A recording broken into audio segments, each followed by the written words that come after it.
Salutations patriotiques à toutes et à tous. C'est un honneur et un bonheur pour moi de participer à cette grande conférence qui réunit tous les grands résistants de notre pays.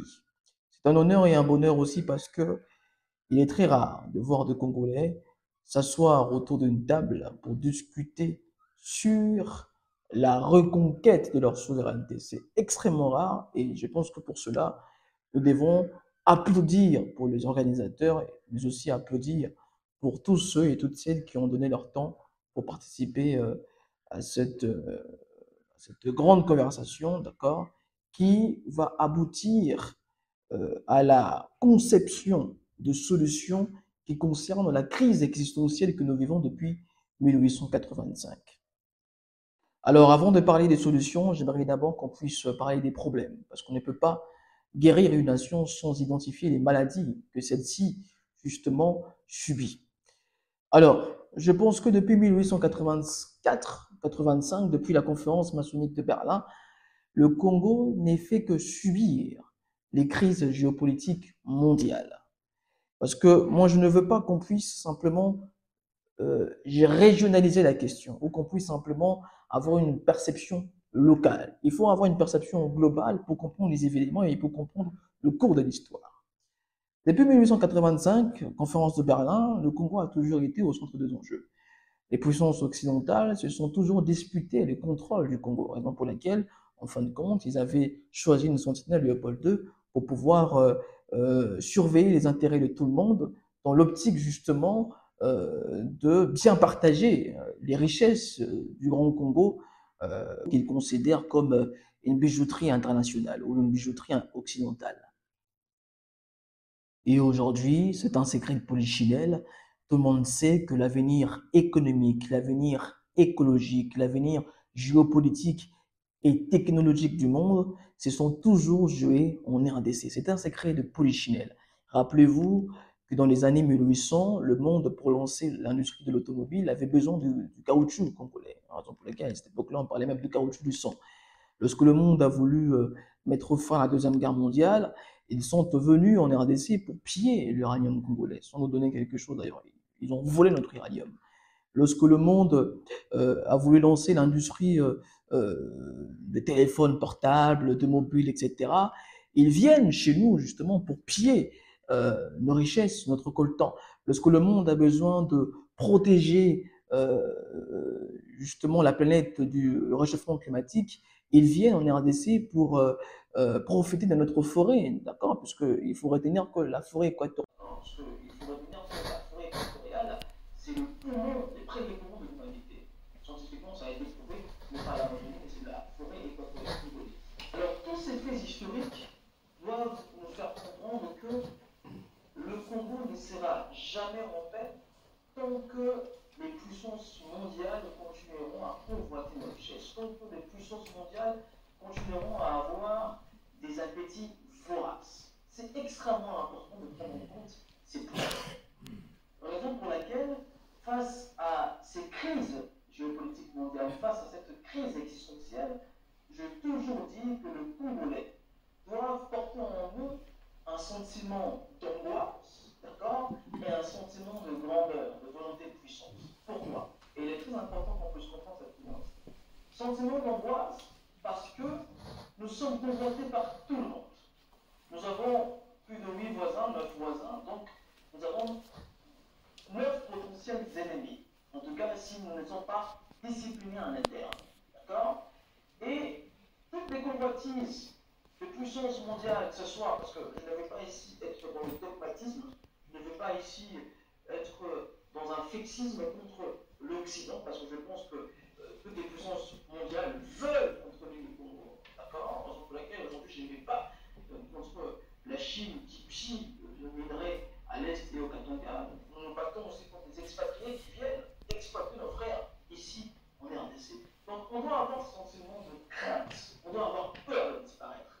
Parce qu'à partir du moment où les autres perçoivent que vous êtes faibles, ils vont tout faire pour vous faire disparaître la planète. C'est la raison pour laquelle j'ai toujours dit qu'il y a des peuples, il y a des États qui disparaissent dans l'histoire.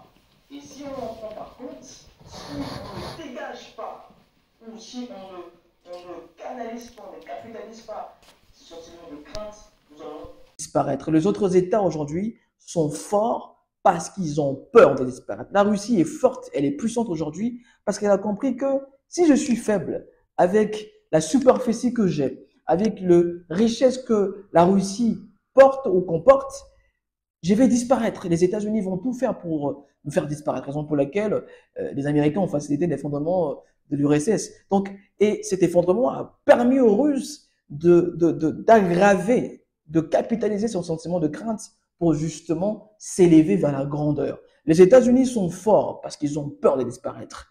La communauté juive en Europe est forte parce qu'elle a peur de disparaître, elle a peur de revivre les affres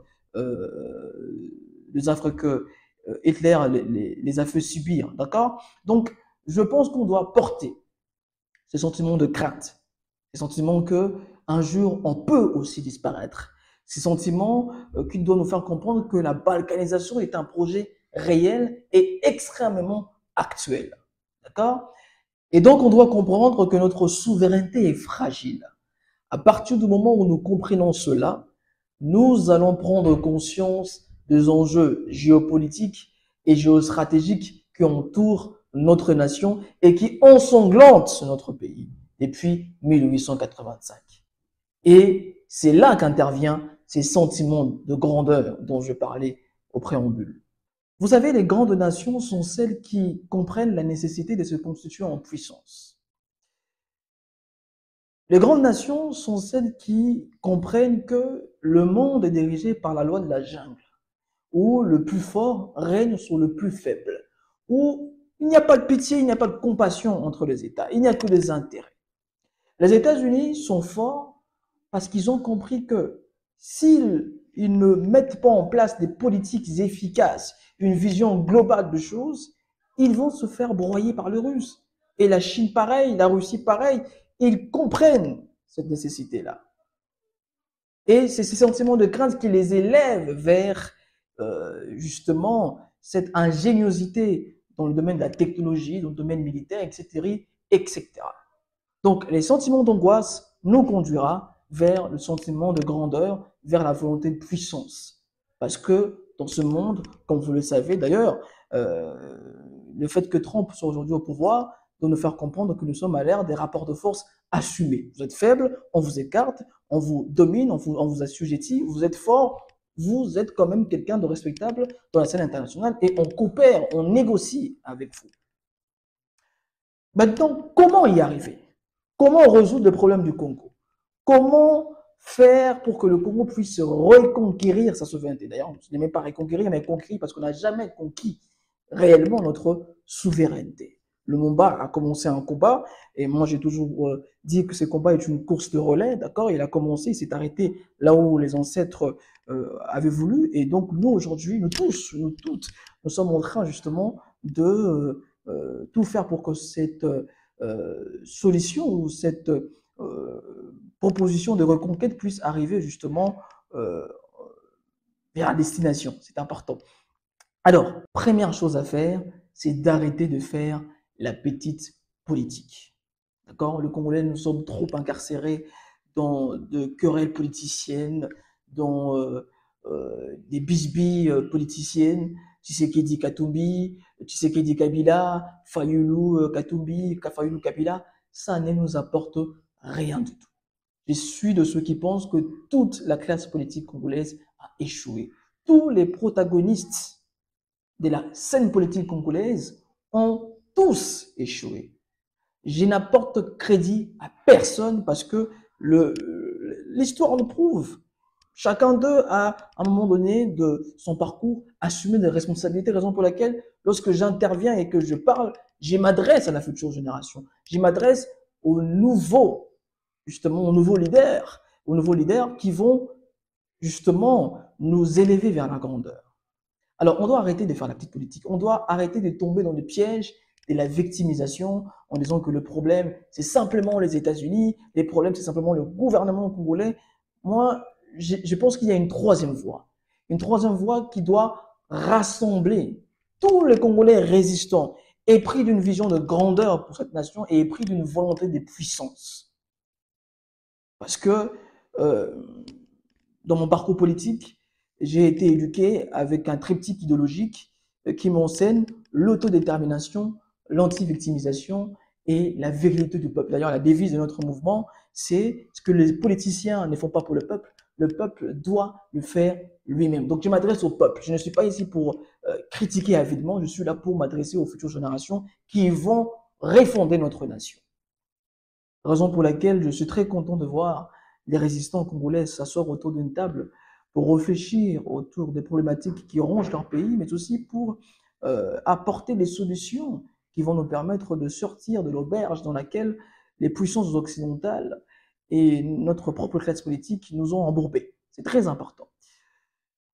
Et donc, je disais que les résistants congolais doivent arrêter de faire la petite politique. On doit sortir des débats, que c'est simplement Tshisekedi les problèmes, c'est Kabila les problèmes. Bien sûr qu'ils ont de responsabilités par rapport aux problématiques que nous subissons aujourd'hui. Mais pour que nous puissions avancer, il faut qu'on soit loin de la subjectivité, de l'émotion et de sentimentalisme et du sensationnel politique. D'accord? Qu'on reste froid, qu'on reste objectif dans notre réflexion. Et responsabilité par rapport aux problématiques que nous subissons aujourd'hui. Mais pour que nous puissions avancer, il faut qu'on soit loin de la subjectivité, de l'émotion et de sentimentalisme, du sensationnel politique. D'accord? Qu'on reste froid, qu'on reste objectif dans notre réflexion. Et ça demande justement l'unité dans la sincérité. Nous, résistants, on doit s'unir dans la sincérité. On doit nous organiser, nous structurer, pour que nous puissions construire une force politique réelle qui va mettre hors d'état de nuire tous ceux et toutes celles qui ont décidé de servir l'ennemi. Parce que je le dis toujours, que les richesses que nous avons nous condamnent à deux destins. Soit nous décidons de mettre notre volonté de puissance en action, en devenant une puissance militaire, une puissance mondiale africaine, soit nous allons être retenus à un simple réservoir de minerais stratégiques de puissance mondiale. Donc les résistants doivent s'asseoir, construire une force politique dans la sincérité pour pouvoir constituer une alternative. C'est très important. Mais s'agissant de la problématique sécuritaire, je pense que notre problème viscéral, c'est qu'on n'a pas compris le fonctionnement de la géopolitique, le fonctionnement du monde. Nous, les jeunes panafricanistes, nous avons proposé des solutions pour mettre fin à cette guerre au Kivu. Nous avons dit qu'il faut en premier lieu convoquer les États généraux de la défense nationale. Et d'ailleurs, je pense que la nouvelle classe politique qui est en train justement de réfléchir sur ça. Parce que nous ne serons respectés que si nous mettons en place une puissance militaire. C'est la seule solution pour mettre fin à la guerre. Il faut que le Congo puisse détenir une puissance militaire. Nous devons avoir une puissance, nous devons être d'ailleurs une puissance nucléaire. C'est la meilleure façon pour nous de vivre en paix. Raison pour laquelle, en France panafricaine, nous avons proposé, en premier lieu, la convocation des États généraux de la défense nationale. Cela va nous permettre de restructurer notre armée, de la refonder, mais surtout de la désinfiltrer. Ça fait très longtemps que nous parlons de l'infiltration de notre armée, mais nous n'avons jamais eu le temps de nous asseoir pour réfléchir sur comment restructurer, comment la désinfiltrer. C'est extrêmement important. Comment mettre en place des moyens financiers pour appuyer notre armée. Seule une puissance militaire nous aidera à sortir, seule une puissance militaire nous aidera à rééquilibrer le rapport de force. Ça, c'était la première proposition. La deuxième, nous avons dit qu'il faut diversifier les partenariats géostratégiques.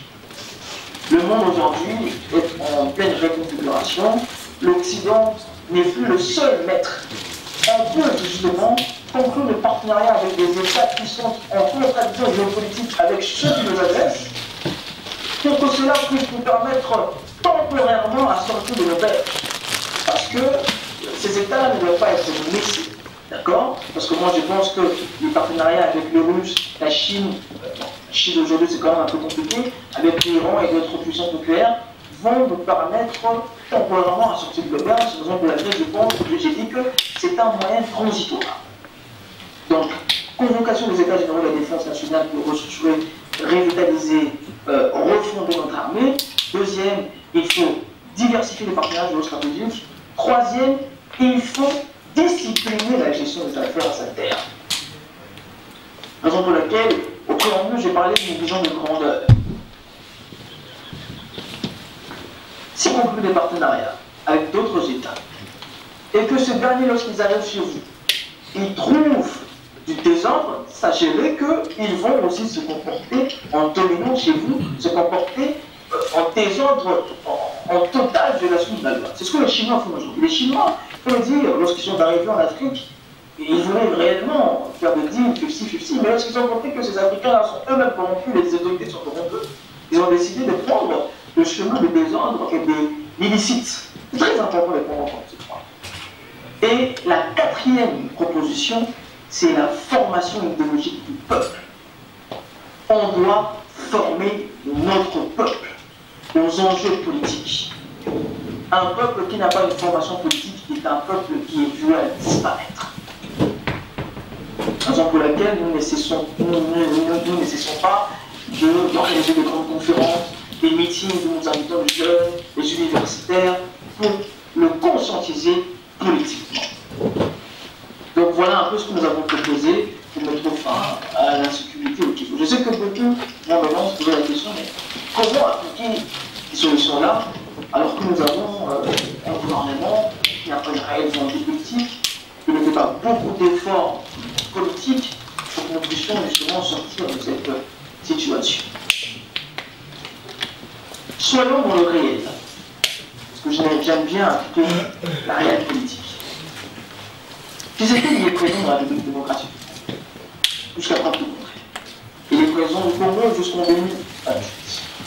Et jusque-là, nous résistants, nous souverainistes, nous n'avons pas encore cette force politique pour peser dans la scène politique congolaise. Disons les choses très clairement. Et donc, il faut que nous puissions, dès aujourd'hui, nous préparer à toutes les éventualités. C'est extrêmement important. Parce que, écoutez, moi, j'ai été arrêté par ce régime, nous avons lancé l'opération de Mumba, vous avez vu d'ailleurs sur le réseau, nous avons gagné des mobilisations devant les ambassades occidentales, mes militants, certains de mes collaborateurs sont arrêtés, d'accord, parce que nous dénonçons la soumission de nos autorités, mais cela ne suffit pas. Il faut que le résistant puisse quitter les sensationnels, nous devons quitter l'émotion, nous devons quitter la subjectivité pour réfléchir avec froideur. D'accord?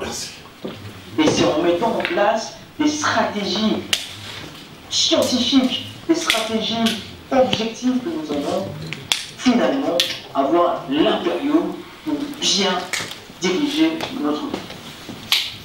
Et je ne veux pas entrer dans le détail, d'accord? La révolution, la résistance est une science, ce n'est pas de l'émotion, ce n'est pas du sensationnel, on ne peut pas tout dire sur la place publique. En tout cas, ceux et celles qui veulent nous rejoindre peuvent nous contacter et nous allons mettre ensemble une force politique. Donc, voilà un peu notre avis sur le sujet, notre intervention, le sujet que nous proposons. Il faut mettre en place les États généraux de la défense nationale, en tout cas, si un jour il nous arrive de diriger ce pays, il faut diversifier les partenaires géostratégiques tout en tenant compte de notre destin de puissance. Il faut discipliner les affaires publiques pour établir la justice sociale, d'accord, pour que chaque Congolais puisse profiter des richesses minières que Dieu nous a données. Et quatrième point, il faut former la population politique.